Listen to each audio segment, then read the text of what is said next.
Welcome to Creepypasta. Please like, share and subscribe. This will help us make more content for you. Thank you.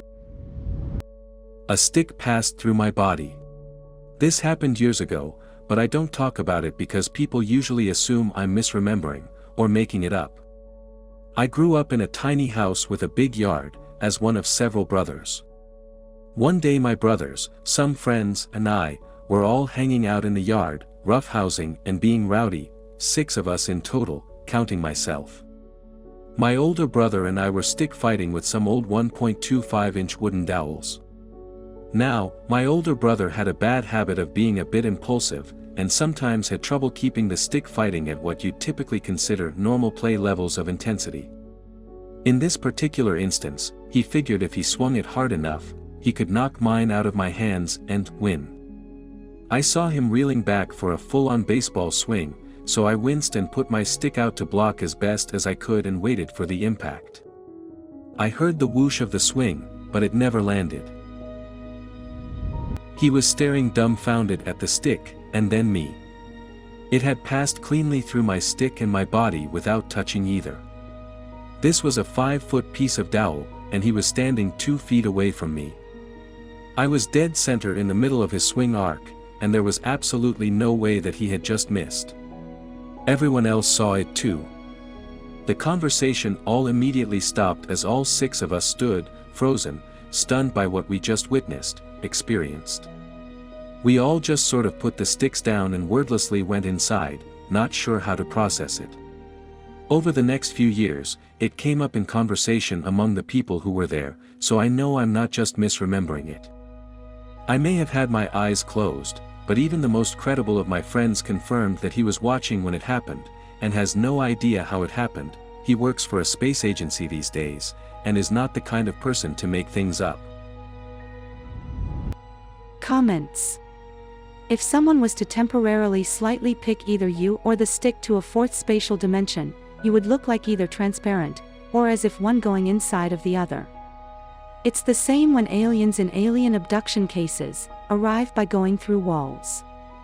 In reality, they aren't. They're just going around the object, by utilizing one additional spatial dimension. To a 3D brain, that looks as if one is inside the other, but it's not. So in your case, either you did the 4D trick yourself, automatically and subconsciously due to stress, or another entity picked you up to mess with your heads. I've been seeing the same guy at random, for over 20 years, all over creation. This is a topic that has questioned my sanity, and haunted me for years and years. I've been seeing the same man since I was in my late teens. I'm 38 years old now. I started seeing him in random places around the age of 17. I live in a heavily populated area, and I have lived all over the tri-state area. I've seen him in parking lots, I've seen him in stores, I've seen him at events, but the craziest one was, I saw him at a destination wedding in St. Martin about 10 years ago. I approached him at the wedding, and asked him if he has been following me for years, because I see him all over the place. As you can imagine, the conversation immediately became one of the awkwardest ones I've ever been a part of.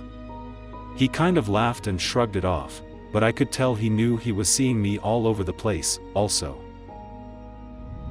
There's been spans of over a year, to 2 years, where I don't see him whatsoever, and it seems like it comes in waves. My life has changed considerably, as you can imagine, since the age of 17. I now have a wife and a child.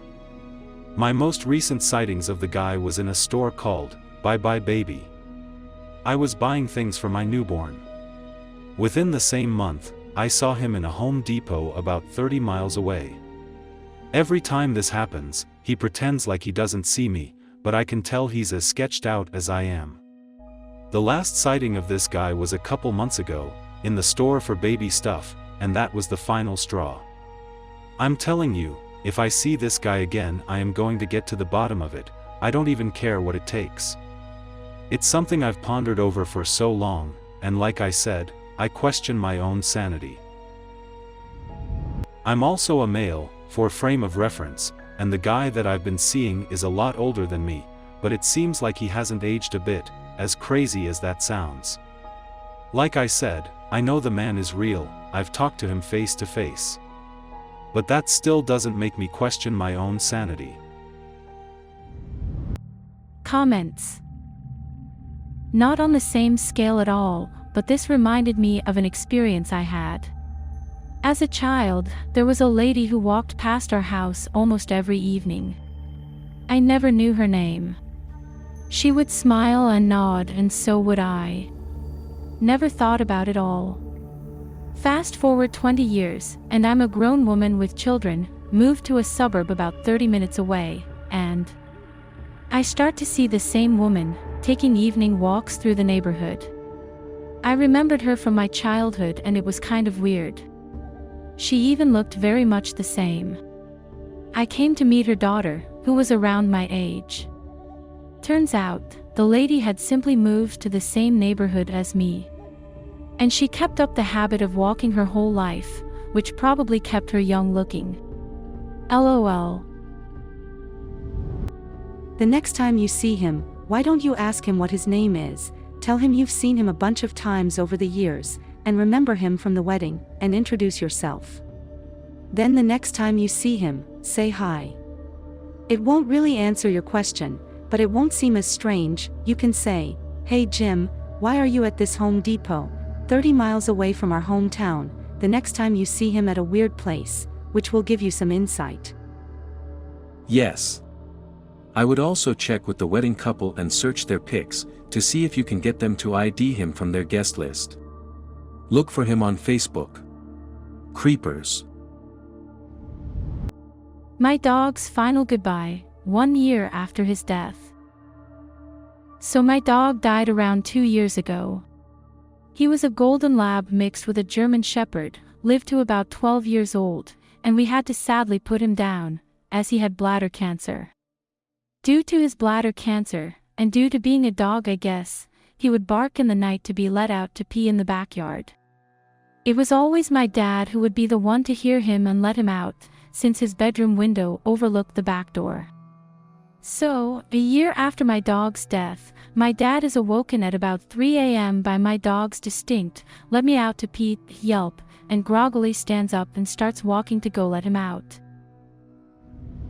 My dad getting up wakes my mom up, who asks my dad where he is going. To let the dog out. Cue, mom telling dad that dog has been dead for a year, my dad confusingly remembering, snapping awake to the present, and then turning around, to walk back to bed. The next morning, my mom remembers that it is the anniversary, to the day, of my dog's death.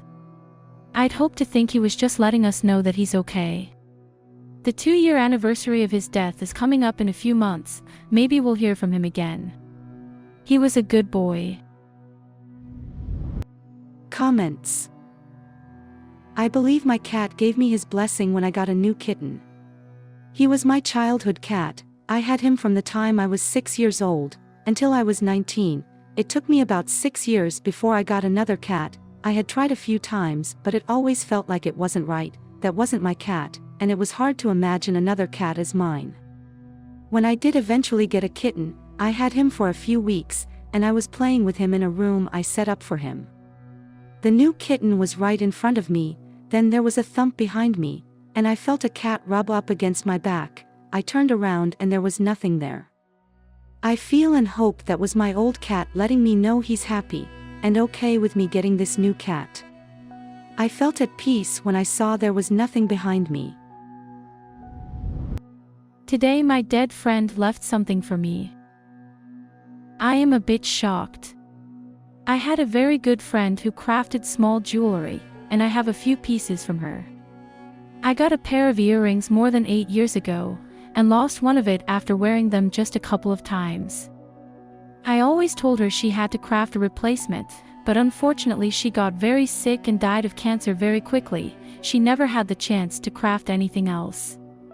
I kept this single earring in a little box, with some other small random memories and trinkets.